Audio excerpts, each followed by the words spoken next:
en fait. Bonjour, mon nom est Yves Lusignan et je suis un ingénieur, fondateur de Cible Expert, prospectiviste en évolution depuis 20 ans. Je vais vous parler aujourd'hui des bris dans les chaînes d'approvisionnement et dans la perspective de savoir est-ce que c'est une menace ou une opportunité pour l'économie du Québec. Essentiellement, dans un sondage réalisé par Léger pour QuébecNet Positif, et où 155 entreprises manufacturières ont été interviewées, 57% des entrepreneurs euh, manufacturiers du Québec pensent que les risques de bris d'approvisionnement représentent un défi critique pour leur organisation. C'est le plus haut score dans les défis, c'est-à-dire que les bris d'approvisionnement sont le défi qui est considéré par le plus grand nombre d'entrepreneurs comme étant un défi critique. On est donc confronté à une situation délicate pour le secteur manufacturier. Donc, si on veut relever le défi de s'adapter aux bris d'approvisionnement, ça implique toutefois de prévoir leur évolution. Bon, mais les bris d'approvisionnement, c'est un symptôme. C'est le symptôme d'un problème qui est beaucoup plus large, qui est beaucoup plus vieux aussi. C'est un symptôme final d'un problème qui s'est construit depuis longtemps. Et pour prévoir l'évolution, ça implique de comprendre le problème le plus large. Donc, euh, je vais vous faire une présentation sur, dans le fond, l'historique et l'origine qui a construit le problème de bris d'approvisionnement, de manière à ce qu'on puisse voir comment on peut traiter ce problème-là pour en faire pour le faire passer d'une menace à une opportunité pour l'économie québécoise, fondamentalement. Donc, petite histoire de la mondialisation. Donc, la mondialisation, c'est pas quelque chose qui a commencé hier. En fait, si on regarde la pré-mondialisation, donc on s'aperçoit qu'en le fond, le concept d'économie politique, l'économie des États, est apparu il y a à peu près 400 ans. Et c'est apparu avec la découverte du Nouveau Monde. Donc, l'Amérique a créé un onde de choc sur le reste du monde, la découverte de l'Amérique. Et, euh, et on a vu apparaître le mercantilisme, qui était une approche dans laquelle les États visaient à faire de plus en plus de commerce, donc aller chercher des ressources à l'extérieur pour augmenter l'activité industrielle, pour augmenter la richesse des princes, donc la richesse des rois à l'époque. Donc, dès 400 ans, il y a 400 ans, l'orientation a commencé à se prendre vers une approche plus ouverte sur le monde, où on a commencé à vouloir augmenter le commerce pour être capable d'augmenter la capacité de travail industriel des États puis augmenter la richesse des princes. Donc, ça commence en 1600. Et ça se développe graduellement. On est avec des bateaux à voile, etc. Puis ça se développe graduellement, doucement, jusqu'à la fin du 18e siècle. Donc, on construit la machine à vapeur et là, avec le charbon et la machine à vapeur, on développe une nouvelle force motrice. Et donc là, les usines se ramassent à pouvoir avoir une force motrice qui va animer l'usine dans son centre. Ça peut être une pompe pour une mine qui pompe l'eau ou ça peut être un entraînement pour les machines à tisser qui est central. Et ça veut dire aussi les trains à vapeur qui apparaissent. Ça veut dire une capacité de transport. Donc, la première évolution industrielle, qui est celle du charbon et de la vapeur, a vraiment accéléré le processus économique qui allait vers développer une approche plus mondialisée, puis traiter de plus en plus de matière, donc une approche de croissance. Et la deuxième révolution industrielle arrive 100 ans plus tard, à peu près en 1870, où là, le pétrole et le moteur à explosion sont développés et là, on découvre le pétrole puis le potentiel au niveau des moteurs à explosion. Et là, on passe à une autre vitesse parce que là, ça nous donne une capacité d'action, une capacité un pouvoir disponible beaucoup, beaucoup plus délocalisable que quand on était avec le charbon. Et là, on commence à avoir l'explosion des capacités de fabrication et en même temps l'explosion de la mondialisation avec des bateaux qui se mettent à traverser les océans de manière beaucoup plus vite et beaucoup plus efficace, puis etc. Donc là, on peut dire que la mondialisation, on était dans une première mondialisation à partir de l'homme. Sauf que la dernière étape de la prémondialisation se finit avec le crash boursier. C'est-à-dire qu'il faut réaliser qu'au niveau des États-Unis, par exemple, entre 1900 et 1930, dans les 30 premières années du dernier centenaire, On est passé de 0% à 90% des maisons qui avaient une automobile en avant d'elles. Donc, on était dans une dynamique où tout explosait rapidement. Le commerce international explosait. On était dans l'univers de l'industrie privée. Là, ça allait à une vitesse folle. Mais sauf que ça a dépassé les capacités. Le système s'est déréglé et on est arrivé au crash de 29. Le crash de 29 a été ça a permis l'émergence de Keynes avec ce qu'on appelle la social-démocratie, donc une autre perspective de l'économie qui cherchait à trouver une alternative pour ne pas recréer le même problème. Et on a vu donc une nouvelle perspective économique, puis les gouvernements essaient de mettre des protections pour ne pas que se reproduise le crash qui était vraiment terrible. Mais les économies n'ont pas réussi à se relancer. En fait, les économies n'étaient pas capables de retomber sur leurs pieds, les États-Unis, pas plus les États-Unis qu'ailleurs. Jusqu'à la Deuxième Guerre mondiale. Le déclenchement de la Deuxième Guerre mondiale en fait que les États-Unis, en fait, le monde s'est mis à feu et à sang à grandeur, sauf les États-Unis où il n'y a rien eu. Et les États-Unis sont devenus vraiment le moteur économique de la planète. C'est-à-dire qu'à la fin de la Deuxième Guerre mondiale, l'économie américaine représentait 90% du PIB de la planète. Donc, on était vraiment dans une dynamique très très centralisé autour du phénomène américain qui n'avait pas été affecté et pendant la Deuxième Guerre mondiale, ben, les femmes justement travaillent et on a développé plein de technologies, etc. Et là, on a vraiment accéléré le développement des organisations. C'est tout de suite après cette période-là qu'on a créé des organisations comme la Banque mondiale, le FMI, le GATT, qui ont été créées, qui ont été créées dans la perspective américaine. Et j'ai lu des articles, en fait, lorsque ces organisations-là ont été mises sur pied, finalement, le modèle qui a été suivi est un modèle économique qui était de type américain, qui était plus un modèle qui se rapprochait, dans le fond, du mercantilisme avec une recherche de croissance puis une réorganisation du monde centrée sur le commerce. Donc, on arrive donc au début du 20e siècle où là, on est on est prêt à la mondialisation, les systèmes se sont développés. Donc, pour faire la modélisation, on arrive avec des grosses entreprises et donc là, gérer la complexité des grandes organisations, là, on a rencontré un problème. C'est-à-dire que GM, qui grandissait très rapidement, s'est ramassé avec un problème d'instabilité, avec difficulté à gérer les stocks, gérer les employés parce que l'entreprise était trop grosse et on n'était plus capable de contrôler. Donc, la structure autoritaire n'était plus suffisante. Alors, ils ont investi 10 millions de dollars dans le MIT Sloan Management School, en fait, dans la création d'une école pour étudier l'administration dans une école de scientifiques qui était le MIT pour essayer de trouver d'autres solutions. En 1958, Jay Forrester, qui, en fait, en 56, est rentré dans le Sloan Management School. Jay Forrester est une espèce de génie intellectuel assez phénoménal, qui a travaillé à toute l'émergence de l'informatique et qui a développé à ce moment-là le Industrial Dynamics. Donc, c'est les premiers, c'est la dynamique des systèmes qui commence à émerger. Et là, il a développé une technique, le Industrial Dynamics, qui a permis à GM de résoudre son problème. Et donc, à partir du moment où le problème de la gestion des stocks dans les grosses entreprises, parce que dans le fond, en travaillant sur l'Industrial Dynamics, il a travaillé sur les dynamiques systémiques et donc comment on pouvait maintenir la stabilité, il n'y a plus rien qui empêche les organisations de devenir mondiales.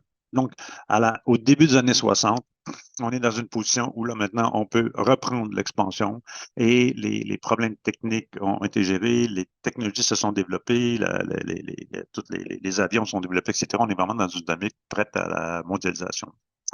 Et puis là, dans les années 60, on voit l'évolution des techniques, c'est-à-dire juste à temps que la fabrication juste à temps qui a été développée dans les années 50 par Toyota a été identifiée comme étant une technique très efficace et à partir des années 60, ça rentre dans les entreprises. Donc, on veut diminuer la création de stock et on veut travailler en mode juste à temps. Avec les travaux de Jay Forrester, c'est encore plus facile à faire parce qu'on avait les dynamiques industrielles qui étaient la systémique des systèmes qui étaient développés. En 1970, on voit ici que Milton, il y a l'émergence, pendant les années 70, il y a l'émergence de l'école de Chicago. C'est-à-dire que Milton Friedman est un économiste qui a été très important à cette époque-là et qui, lui, mettait en évidence ce qui a été accepté de manière générale aux États-Unis, mais qui mettait en évidence que la seule responsabilité sociale des entreprises, c'est de faire des profits. Donc, on est rentré dans une dynamique où on disait les entreprises, leur fonction des entreprises, c'est de faire des profits et donc, on a concentré toutes les politiques ont été faites pour freiner ça, pour enlever les autres responsabilités sociales des entreprises. Et pendant la même période, on arrive à une financiarisation de l'économie, c'est-à-dire que là, on développe le capital action, les échanges d'actions qui se développent, les capacités informatiques qui se développent permettent de, de développer vraiment des transactions sur la valeur des entreprises. Les entreprises commencent à être concentrées sur le profit, les REER arrivent, donc les gens, tous les fonds de retraite essaient de placer l'argent pour faire le plus de profit. Et là, tu vois apparaître une économie de finances qui cherche, elle aussi, à faire des profits, puisque tu demandes aux gens qui placent l'argent pour ton REER, c'est le seul motus, c'est de faire plus de profit. Donc, on a donc une économie qui, là, est d'un côté, au niveau légal, au niveau de la politico-économique, si on veut dire, on a l'école de Chicago qui dit c'est leur responsabilité, c'est de faire des profits. Et d'autre part, elles sont financées par des organisations qui cherchent juste à faire du rendement, des profits pour assurer la retraite des gens qui mettent de l'argent chez eux. Donc, on a deux moteurs de concentration sur les profits, si on veut. Et tout ça intervient dans les années 70 en même temps que la troisième révolution industrielle, qui est celle de l'informatique et de l'automation. Donc, dès les débuts des années 70, on commence à automatiser des équipements, à faire des robots. À la fin des années 70, on commence à avoir des machines CNC, etc. Donc, on est dans un processus où tous les éléments sont là pour dire que la capacité de fabrication devient vraiment une capacité très performante et entre en croissance. Donc, euh, le troisième, la troisième point, la troisième étape que j'ai notée, c'est qu'en les années 80, Reagan est élu aux États-Unis et Thatcher est élu en Angleterre. Ce sont deux personnes qui étaient, pour Reagan, là, la seule référence économique, c'était Milton Friedman. Donc, pour lui, il est le chantre de la libéralisation de l'économie. Il va éliminer toutes les barrières qui avaient été mises après le crash de 29. Il va éliminer ça pour redonner la liberté aux États-Unis. Et l'objectif, finalement, dans sa tête, c'est les États-Unis qui sont les leaders du monde à ce moment-là. On est dans la guerre froide très intense. Et là, on veut pousser le capitalisme. Et les États-Unis sont le champion du monde pour pousser la démocratie et le capitalisme en même temps. Les années 80 ont été très intenses dans cette perspective-là, jusqu'aux années 89, où là, on a la chute du mur de Berlin qui intervient. Et là, la chute du mur de Berlin, c'est comme le succès de l'économie néolibérale, en fait, de l'économie centrée sur la perspective de Friedman. Et là, c'est le succès. Et là, maintenant, on peut dire la victoire du capitalisme est une chose faite. À la fin des années 80, le capitalisme est la solution. Il n'y a plus rien qui le freine. Donc, si on essaie de faire le point au début des années 90, on est dans quelle situation? En fait, la guerre froide est finie. Donc, ça, c'est une affaire qui est réglée. Le capitalisme a vaincu et les perspectives de croissance sont sans limite, a priori. Il n'y a rien il y a rien aucune limite en avant. D'autant plus que les technologies se développent à une vitesse phénoménale. La vision américaine domine complètement l'économie mondiale. Ils sont le roi et maître de la planète, on pourrait dire. La profitabilité des entreprises est leur seule responsabilité sociale. Donc là, tout est concentré sur des organisations de plus en plus automatisées, de plus en plus mondialisées, dont la seule responsabilité est le profit. Et donc, on est vraiment dans une dynamique très orientée, si on veut. Les mécanismes de protection installés après le crash de 29 ont été neutralisés. Donc là, la social-démocratie, on oublie ça. On est vraiment dans le néolibéralisme. L'économie financière a commencé à dominer l'économie réelle. Et donc, là, en fait, toutes les transactions à la bourse, toutes les transactions financières deviennent beaucoup plus importantes que les transactions réelles. Et finalement, l'argent que tu as à la banque a moins d'importance que l'évolution de la valeur de tes actions sur le marché. Donc, on est vraiment dans une économie qui est très financière.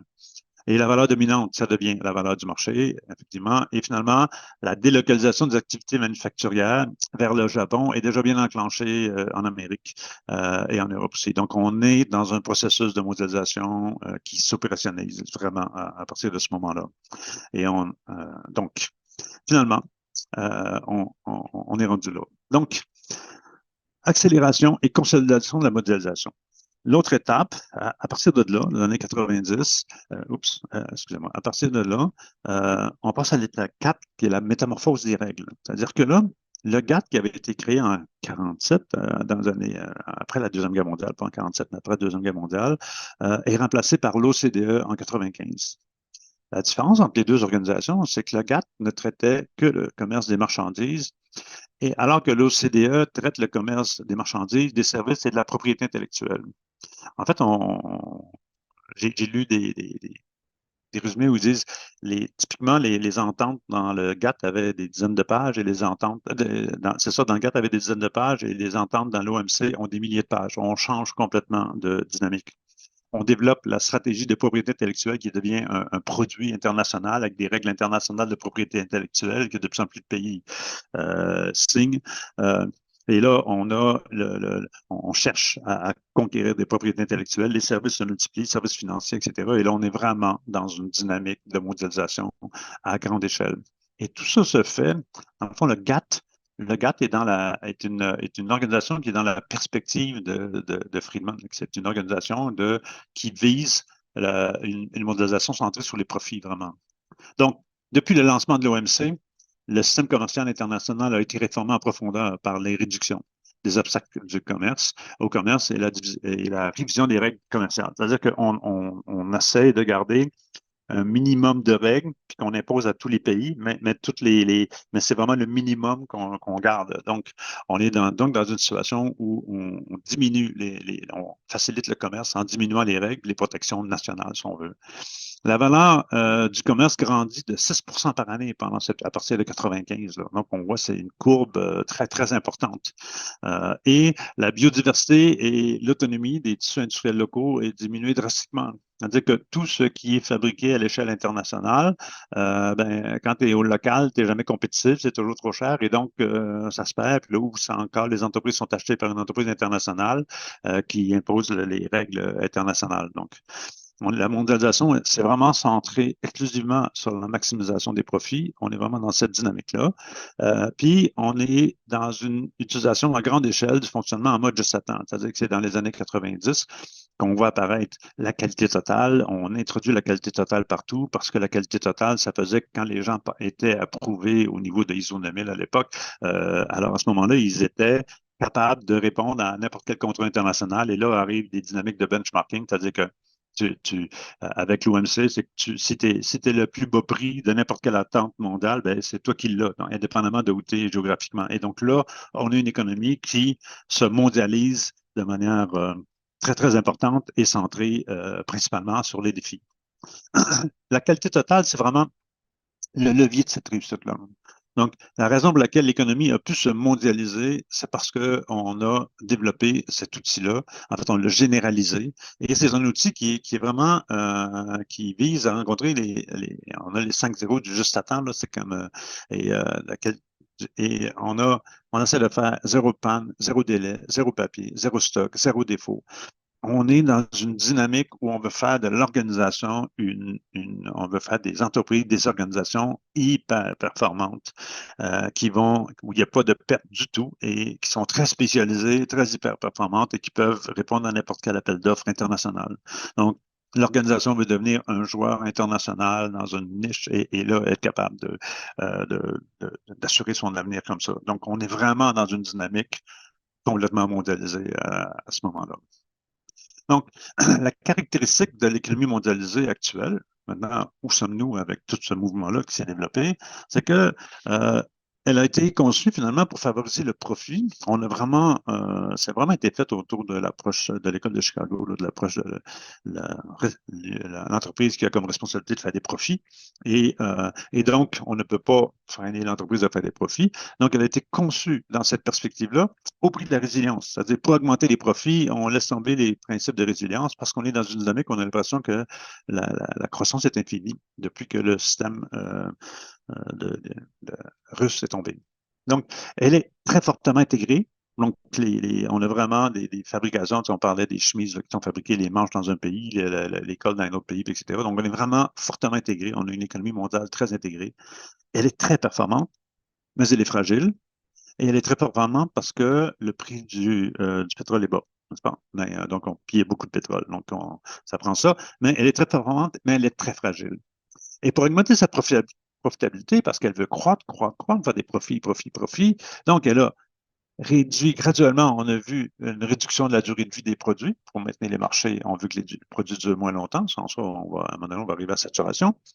On réduit la réparabilité des produits parce que comme on veut faire les produits le moins cher possible, le plus efficacement, on introduit des choses comme le spot welding, là, la soudure, puis des choses comme ça. En fait, des protocoles de fabrication qui font que c'est pas réparable. Là. Tu peux pas désassembler pour réparer. Et on a même inventé l'obsolescence programmée, c'est-à-dire qu'on a inventé une manière de designer les produits pour s'assurer qu'après un certain nombre d'années, ils vont casser. Ça se vit différemment dans différents endroits, mais finalement, l'obsolescence programmée, c'est vraiment, ça va avec réduire la durée de vie des produits. C'est comme une technique pour que les produits soient, des fois, il y a l'obsolescence à cause des changements de normes. En informatique, c'est souvent ça, etc. Mais on a toute la structure mondiale de l'économie est faite pour augmenter le profit et donc il faut que les produits réduisent leur durée de vie pour être capable d'en faire plus et faire plus de profit. Donc, on est dans une dynamique que cette caractéristique-là. Et son fonctionnement repose sur la prédictibilité des interactions commerciales. C'est-à-dire que tout ça fonctionne à grande échelle de manière incroyable. C'est un immense système d'une compliqualité là, qui est compliqué à souhait et qui fonctionne, qui est basé sur, c'est en juste attente, c'est-à-dire qu'on s'attend, on n'a pas de stock, on s'attend à ce que les livrables arrivent. Donc, les interactions commerciales, quand je reçois, j'ai un stock que je peux recevoir, il va rentrer chez moi. Donc, quel est l'état actuel de cette mondialisation? On est rendu là. En fait, si on regarde la situation au Canada, d'accord, aujourd'hui, 56 des importations du Canada sont des intrants intermédiaires. C'est-à-dire que c'est des composantes qui arrivent de l'international qui vont être assemblées au Canada pour être soit exportées ou consommées au Canada. Donc, 50 de nos importations sont des produits qu'on a besoin pour faire nos activités industrielles au Canada. Et, euh, et il y a 30 ans, ce chiffre-là était de 30 Donc, on voit qu'en 90, puis aujourd'hui, on a doublé notre dépendance aux importations de produits intermédiaires. Euh, Tous les produits qui se font à l'international, en Chine, etc., parce que c'est moins dispendieux. En 2008, l'année 2008 a sonné l'année d'un changement de tendance, toutefois. Et probablement à cause de la crise de 2008, qu'il y a une perte de conscience qui s'est vue. Et là, c'est la première fois, en fait, depuis la Deuxième Guerre mondiale, c'était la première fois que la perception comme quoi la mondialisation est la solution commençait à baisser. Donc, jusqu'en 2008, on avait l'impression, tout le monde se disait, l'économie mondialisée, c'est la solution, etc. Il faut continuer, il faut continuer, il faut augmenter. Et ce pourcentage-là augmentait jusqu'à 60 Et à partir de 2008, ça a commencé à baisser. C'est la première fois depuis la Deuxième Guerre mondiale que le doute s'installait quant à l'économie mondiale. Donc, et ça, la perception, c'est ce qui se passe avant l'action. Donc, donc ça, c'est un changement, c'est un point significatif et ça se perpétue, ce problème-là, quand la situation déraille. Donc, en fait, qu'est-ce qui explique que ça se multiplie, cette perspective-là? Dans le fond, on est confronté à une multiplication des événements climatiques extrêmes et paralysants. C'est-à-dire qu'on le voit, là, on le voit avec les feux, on le voit cette année, mais cette situation-là augmente d'année en année depuis quelques années. Et les événements climatiques sont des événements qui vont avoir un impact, qui aujourd'hui ont des impacts importants sur le transport des marchandises, la possibilité de transférer ou d'avoir de l'énergie ou quand le Sichuan, pas le Sichuan, mais la rivière, en tout cas le gros fleuve chinois, lorsque il sèche, puis quand on est obligé de baisser la production d'électricité parce qu'il n'y a pas assez d'eau, ben, c'est toutes les entreprises qui ont moins d'électricité. Puis quand le fleuve est tellement sec qu'il faut réduire la quantité de matière d'un bateau pour qu'il puisse sortir sans ça, c'est pas assez profond, ben là, c'est le commerce. Donc, on voit que les événements climatiques extrêmes deviennent vraiment un facteur très déstabilisant. En même temps, il y a une augmentation des tensions géopolitiques et des conflits armés sur la planète dernièrement et il y a beaucoup d'instabilité qui tourne autour de ça. D'autant plus que il y a le bloc chinois qui monte en puissance. On a une augmentation des migrations politiques et climatiques. Donc, il y a de plus en plus de pays où ça devient invivable. Donc, les gens fuient les pays. Puis en plus, il y a des pays où ça devient inhabitable à cause du climat. Donc, les gens fuient les pays. Donc, la migration devient un enjeu pour les pays occidentaux. Important, en fait, pour tous les pays. excusez-moi, augmentation des dérives autoritaires aussi. Il y a de plus en plus de pays qui retournent à des systèmes autoritaires. Ça devient plus instable, plus incertain, et là, on retourne à des systèmes autoritaires. Et on voit se développer partout des nationalismes extrêmes, là, que ce soit Bolsonaro ou Trump aux États-Unis, ou etc. Il y en a plein. Mais on voit se développer des nationalismes extrêmes, nationalismes qui ont tendance à générer à augmenter les conflits commerciaux. Euh, et comme ceux de la Chine et des États-Unis, et qui vont en tendance aussi à générer du protectionnisme. Donc, on est confronté aujourd'hui à une raréfaction des ressources. On le voit pour le pétrole, on le voit pour différentes ressources, le lithium qui est questionné, etc., partout. Puis en fait, on a vraiment l'eau est une ressource qui est de plus en plus rare aussi et qui est hyper importante. On voit pour le sable, ils sont en train de scraper les fonds marins pour sortir du sable pour construire du béton parce qu'on a vidé les ressources de sable. Donc, on a plein d'enjeux de ressources. Et là, le cuivre qui s'en vient parce qu'on arrive à un pic du cuivre, là. Il y a la raréfaction de la main-d'œuvre qui, en même temps, donc on est, il y a des pays qui ont les gens de moins en moins de ressources. En fait, comme l'économie est de plus en plus dispendieuse, c'est plus dur d'étudier. Il y a beaucoup de gens qui se dirigent vers des études qui ne sont pas des études de production, mais plus des études pour changer la société, etc. Donc, on est vraiment dans un contexte. Puis tous les pays qui ont eu des baby booms se ramassent avec une réduction de la main-d'œuvre disponible. Et en Chine, c'est très, très, très important. C'est une crise significative, ici aussi, et dans plein de pays. Donc. Et finalement, on est confronté à un ralentissement de la croissance parce que là, les conditions ne sont plus là pour favoriser la croissance et l'économie néolibérale est fondée sur la croissance. Là. Elle a besoin de la croissance, sinon ça ne fonctionne pas. Et la multiplication des crises humanitaires, puis on va réapparaître des mesures de protectionnisme importantes dans les pays.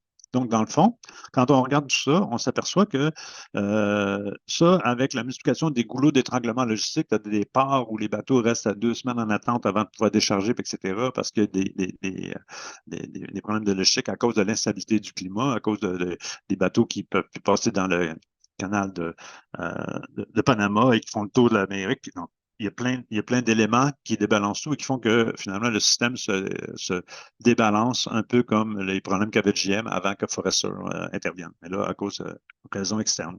Finalement, on est confronté à une multiplication des pénuries de produits intermédiaires qui fait que les économies deviennent de plus en plus fragiles. Alors, cette fragilisation-là de l'économie, toute une économie qui a été conçue, assemblée de manière qui n'est pas concentrée sur la résilience, mais plus sur le profit, comme l'économie a été concentrée comme ça, ben, à ce moment-là, on est confronté à un problème. Et le plus tragique là-dedans, c'est que tout indique que les sources de turbulence ne feront que s'accroître dans le futur. Là. Il y a rien il y a peu de ces éléments-là qu'on peut dire ça va baisser bientôt, on va passer à travers. En fait, on les voit tous grandir et grandir de manière infinie. Donc, on est vraiment dans une situation euh, complexe. Donc, l'économie mondiale devra inévitablement s'adapter. Comme on a tout le système est fait sur le juste à temps, sur une économie très euh, performante, là, il faut s'adapter parce que le contexte ne le permet plus. Ça veut dire qu'elle va devoir passer d'un fonctionnement centré sur le profit, comme c'est actuellement, à un fonctionnement centré sur la résilience. Et ce n'est pas un choix, là. C'est comme, de toute manière, les profits vont arrêter, les entreprises vont arrêter d'être profitables parce qu'elles vont être trop instables. Donc, il faudra qu'on se centre sur la résilience. C'est un gros changement parce que tout a été fait concentré sur le profit. Et si tu veux te centrer sur la résilience, on ne peut pas suivre la même recette, là. En fait, c'est un immense défi. C'est un défi qu'on pourrait qualifier d'hyper complexe parce qu'il est en même temps dans tous les pays, à tous les niveaux, puis, etc. Donc, on est vraiment confronté à ça actuellement. Alors, ça nous amène à quel est le défi des économies mondialisées aujourd'hui? Pour nous, c'est la résilience. C'est comment peut-on transformer ce système-là pour le rendre résilient? Le problème, c'est qu'on a un système hyper complexe. Et que les systèmes hyper complexes, ça ne se manipule pas comme on veut. C'est-à-dire que ce tableau ici représente le mécanisme d'évolution des systèmes hyper complexes, c'est-à-dire que ça a été développé. En fait, ça fait 30, 40 ans qu'on sait ça, mais les systèmes hyper complexes évoluent par point de bifurcation. Donc, comment ça fonctionne? Quand le système est stable, donc il fonctionne, il est stable, et là, on travaille sur des certitudes, tout le monde sait comment ça marche, etc. Puis là, le système fonctionne de manière stable. Et lorsqu'il y a des variations dans le contexte qui interviennent, et là, il y a des perturbations qui apparaissent, et là, le système, on commence à passer des certitudes de conviction, c'est-à-dire que là, on n'est plus certain, on va faire des tentatives d'adaptation, puis on remet certaines certitudes en question, on explore les certitudes sur lesquelles qu'on devrait adapter, dans le fond, pour s'ajuster au nouveau contexte. Et si les perturbations augmentent, là, le système rentre en divergence, c'est-à-dire que là, on ne croit plus que les certitudes sont viables. On a encore des croyances, mais là, on va chercher des alternatives pour reconfigurer le système, le réorganiser pour qu'il fonctionne bien. On est actuellement dans cette période-là. Là. Ça fait quelques années qu'on pourrait dire que peut-être depuis 2008, on est dans cette période-là là, où on commence à chercher des alternatives. On discute. Avant 2008, il n'y a personne qui remettait en question le capitalisme. Hein. Aujourd'hui, la décroissance économique, là, c'était des gens comme le Barflayer, vu 2008, mais aujourd'hui, ça s'étudie partout, ça se discute, etc. Là. Donc, on est vraiment dans les recherches d'alternatives. Euh, et si ça continue, là, on arrive dans le doute. Et là, présentement, je pense qu'on rentre dans cette période-là, on est dans le doute. C'est-à-dire que là, ça veut dire qu'on approche d'un point de bifurcation. Parce que là, on commence à se dire, comme je le décris dans cette présentation-ci, c'est-à-dire que la configuration de l'économie mondiale centrée sur le profit en mode juste à temps ne peut pas continuer. Donc là, on doute que ça soit la bonne configuration. Ça veut dire qu'il faut trouver une configuration alternative. C'est ce qu'on appelle un point de bifurcation. Donc, un point de bifurcation dans un système hyper complexe, c'est lorsque le cadre de référence global de fonctionnement du système hyper complexe doit changer. Et là, il faut définir une autre configuration de fonctionnement. Actuellement, le cadre de référence global, on est dans l'école de Chicago avec l'économie avec les entreprises qui se concentrent à faire des profits, puis quand ils vont faire des profits, ça va faire agrandir le système, etc. Puis on est dans cette dynamique-là. C'est le cadre de référence qui a dominé dans les 40, 50 dernières années. Et là, ce cadre de référence doit changer. On peut assumer, on ne sait pas ça va être quoi le prochain cadre de référence. Il peut être autoritaire, pas autoritaire, démocratique, pas démocratique, on ne sait pas, mais on peut assumer que le prochain cadre de référence, il va concentrer pas mal plus sur la résilience ou la consolidation des acquis, parce que là, on va devoir reconfigurer la manière dont fonctionne l'économie. Et donc là, à un coup, ce point de bifurcation-là va arriver, et là, on va rentrer dans une dynamique où on va recréer des nouvelles croyances, des nouvelles convictions et des nouvelles certitudes jusqu'à temps qu'on arrive à un fonctionnement stable du système global et des systèmes nationaux dans le cas. Donc, la caractéristique d'un point de bifurcation, c'est comme c'est le cadre de référence global, ça change. C'est un peu comme si on rentre en guerre quand on arrive les mesures de guerre. Tu sais, l'économie avant les mesures de guerre, puis après les mesures de guerre. Le jour où c'est voté, le cadre de référence change. Ben, c'est un peu la même chose. Quand on va quand on va arriver dans le point de bifurcation, là, le cadre de référence au niveau économique va changer et toutes les raisons, les priorités économiques vont changer. Et je crois que ce cadre de référence-là, je ne crois pas qu'on puisse, dans 2, 3 ou 4 ans, pour moi, d'ici 2 ans, il y a des pays qui vont carrément dire, nous, on arrête de chercher le profit pour qu'on concentre sur la résilience parce que il faut assurer la sécurité de nos citoyens. Et donc, on va commencer avec des pays qui vont prendre des virages. Ça commence déjà un peu en Amérique du Nord, on est proche de là. Et lorsque ça va se faire, là, à un moment donné, ça va se faire tout ensemble. Donc, on peut figurer je ne crois pas qu'on va finir la décennie en mode recherche de profit. C'est pas possible. Le système ne tiendra pas parce qu'il devient trop instable déjà. Là. Et, euh, et donc, on peut s'attendre à ce que d'ici quelques années, 2, 3 ou 4 ans, on soit au Québec confronté à dire, OK, il faut relocaliser l'économie, faut changer le cadre de référence, puis pour ça, faut relocaliser l'économie. Donc, ça va nous donner quoi? L'économie mondiale, pour devenir résistante, va devoir faire certaines choses. Donc, on va devoir défaire la structure oligopolistique et décentraliser le système de propriété et de direction des organisations. Toutes les entreprises se sont concentrées. Il y a 2, 3 entreprises en pharmaceutique, 2, 3 entreprises dans la nourriture, 2, 3 entreprises dans l'énergie. Donc, dans tous les secteurs, on a une structure très, très oligopolistique qu'il va falloir décentraliser. C'est très rentable, mais c'est plus viable. Il faut recréer une diversité de capacités d'organisation parce que si on décentralise, quand on centralise, on crée un produit universel comme le permis le GATT, mais quand on va décentraliser, il faut se dire, OK, qu'est-ce qu'on a besoin dans nos pays pour être plus efficace, puis ajuster ça aux besoins du pays spécifique.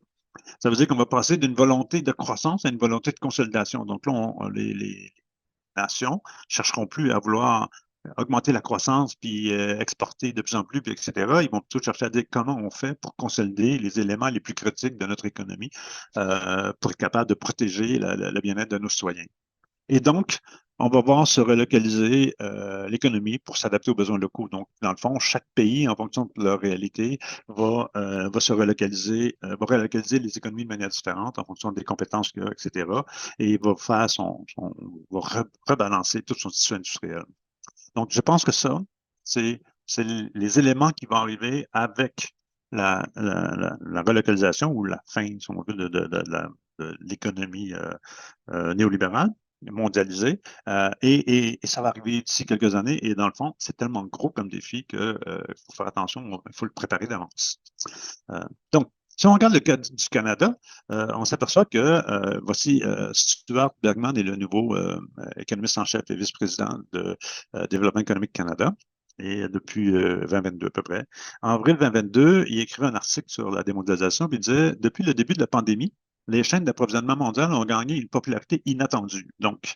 Et donc, il disait, fini l'époque où seuls quelques professionnels se préoccupaient de leur bon fonctionnement. Aujourd'hui, les participations de ces chaînes et la construction des transports maritimes, en fait, maintenant, les gens comprennent qu'on est dans une situation où ça va être instable. Et là, on a ils sont prêts ils comprennent qu'ils vont avoir du retard dans la livraison, même de leur mobilier, aujourd'hui de leur auto, de leur.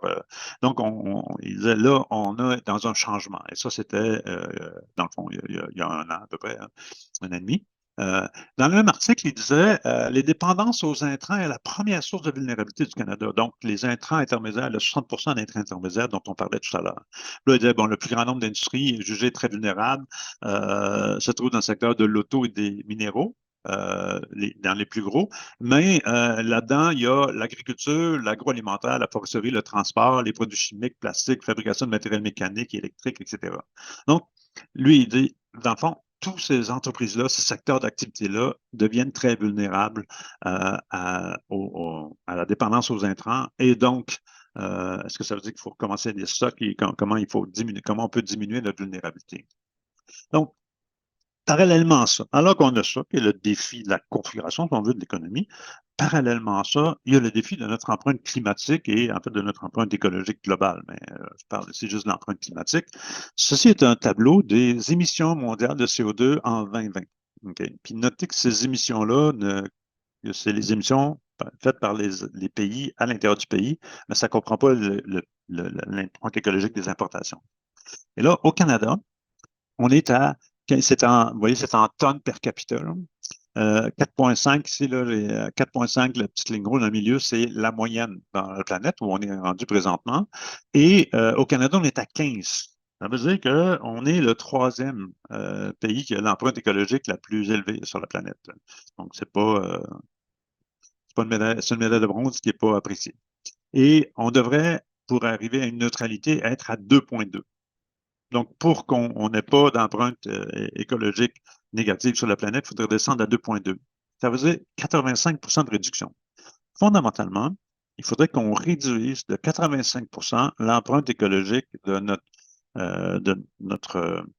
notre économie. Au Québec, on est mieux parce qu'on a l'hydroélectricité, sauf que quand on prend les produits qu'on importe, etc., on est à 15 à peu près. Là. Il y a des calculs qui ont été faits, puis 15, ça représente à peu près notre empreinte écologique en considérant l'empreinte écologique des produits qu'on importe et qu'on consomme. Donc, on est comme civilisation, comme État, on a besoin de réduire de 85 l'empreinte écologique de notre manière de fonctionner. Donc, ça veut dire puis actuellement, quand on regarde la circularité de l'économie, on est à 3,5 au Québec parce qu'on ne fait pas de l'économie très circulaire parce qu'on a l'électricité qui est là. Sauf que l'électricité, c'est pas tout pour réduire notre empreinte écologique. Et donc, la circularité, c'est vraiment de dire, OK, je vais faire du recyclage, la remise en œuvre. Comment on fait, dans le fond, la circularité, c'est une technique pour dire comment on fait pour faire une industrie manufacturière qui va réduire son intrant de ressources pour livrer le même résultat, la même capacité au début.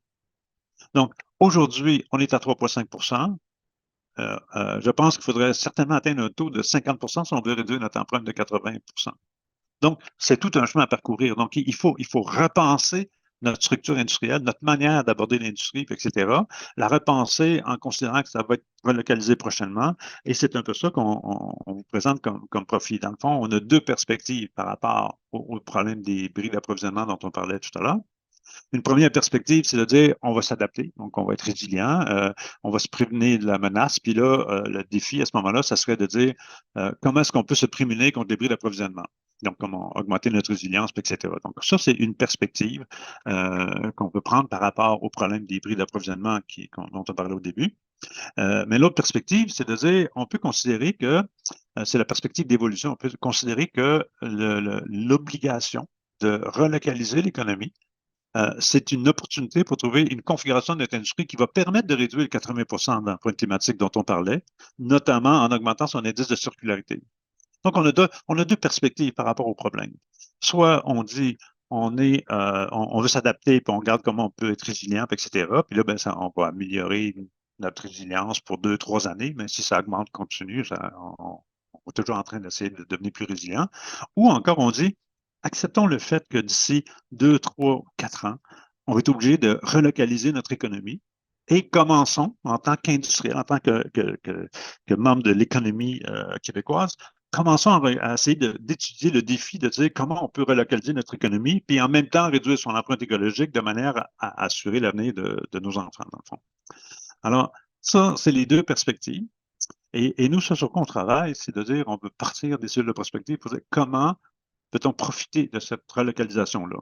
Comment peut-on la préparer pour que lorsqu'elle va arriver, ça va être l'opportunité, on va être prêt à la transformer en opportunité. Donc, est-ce que saisir cette opportunité vous intéresse? Hein? Enfin, c'est un peu la question qu'on veut vous poser par cette présentation-là.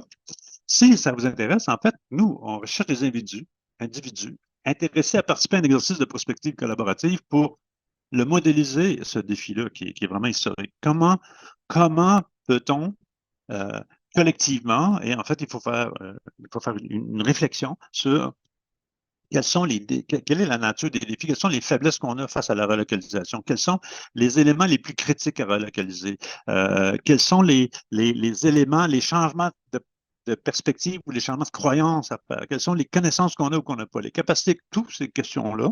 Donc, pas chercher la solution de comment on va relocaliser, mais découvrir, modéliser le défi de la relocalisation, le défi, où sont les enjeux systémiques de cette relocalisation-là, et c'est un peu ce qu'on essaie de monter des groupes on essaie de monter des groupes on appelle ça des cellules de prospective collaborative, et on essaie de monter des groupes comme ça pour réfléchir tous au même problème, qui est le défi de la relocalisation, de manière à dire, OK, préparons-nous, puis figurons une configuration alternative de notre économie qui fasse que lorsque le moment de se relocaliser va arriver, on ne sera pas dans le chaos, on va avoir un plan de match, on va être prêt.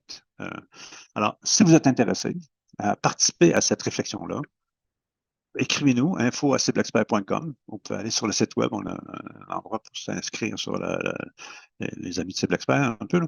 Et donc, mais écrivez-nous à info@ciblexpert.com. Dites-nous que vous êtes intéressé et on va organiser très prochainement des rencontres pour présenter la démarche et voir si ça vous intéresse. Voilà.